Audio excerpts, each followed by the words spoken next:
ఈ వీడియో చూస్తున్న వారందరికీ యేసుక్రీస్తు నామములో శుభములు.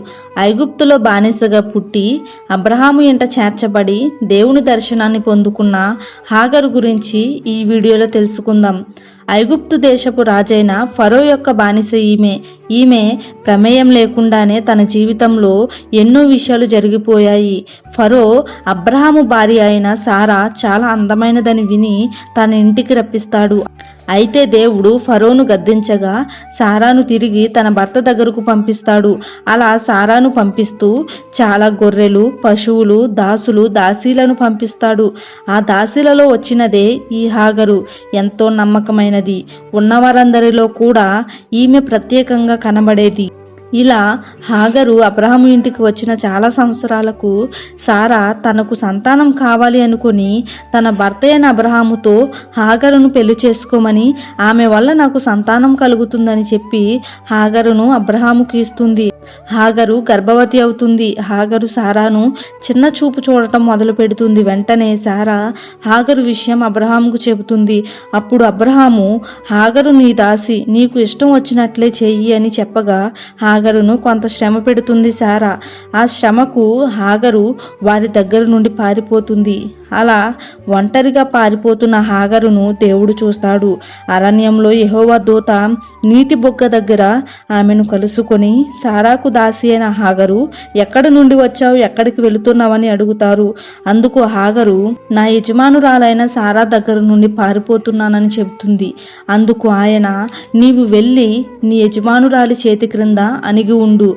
నీ సంతానాన్ని నేను నిశ్చయంగా విస్తరింపజేస్తాను. అది లెక్కింపలేనంతగా విస్తారం అవుతుంది అని చెప్తారు. మరియు నీ మొరను నేను విన్నాను. నీవు కుమారుణ్ణి కని అతనికి ఇష్మాయేలు అని పేరు పెడతావు. ఆ పేరు నాకు అర్థం దేవుడు వినెను అని చెప్తారు. వెంటనే హాగరు, నన్ను చూచుచున్న దేవుణ్ణి నేను ఇక్కడ చూశాను అనుకొని, చూచుచున్న దేవుడవు నీవే అని ఆయనకు పేరు పెడుతుంది. తరువాత హాగరు అబ్రహాము ఇంటికి తిరిగి వెళ్తుంది. తనకు ఒక కుమారుడు పుడతాడు. దేవుడు చెప్పినట్లుగానే ఇష్మాయేలు అని పేరు పెడుతుంది. ఇది ఇలా జరుగుతుండగా దేవుడు చెప్పిన మాట ప్రకారం నిర్ణయ కాలంలో సారా గర్భవతి అవుతుంది. ఆమె కుమారుని కని ఇస్సాకు అని పేరు పెడుతుంది.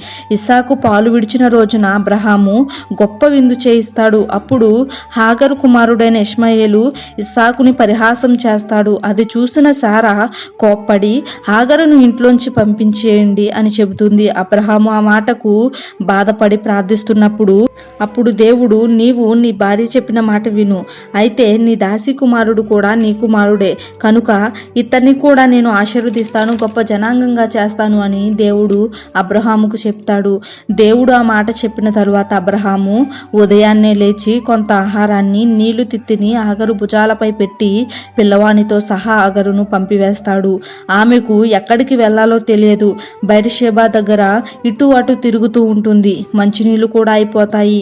పిల్లవాడు ఏడుస్తూ ఉండగా వాని చావు నేను చూడలేను అనుకొని ఒక పొద దగ్గర వానిని పెట్టి దూరంగా వెళ్ళి ఎలుగెత్తి ఏడుస్తుంది హాగరు.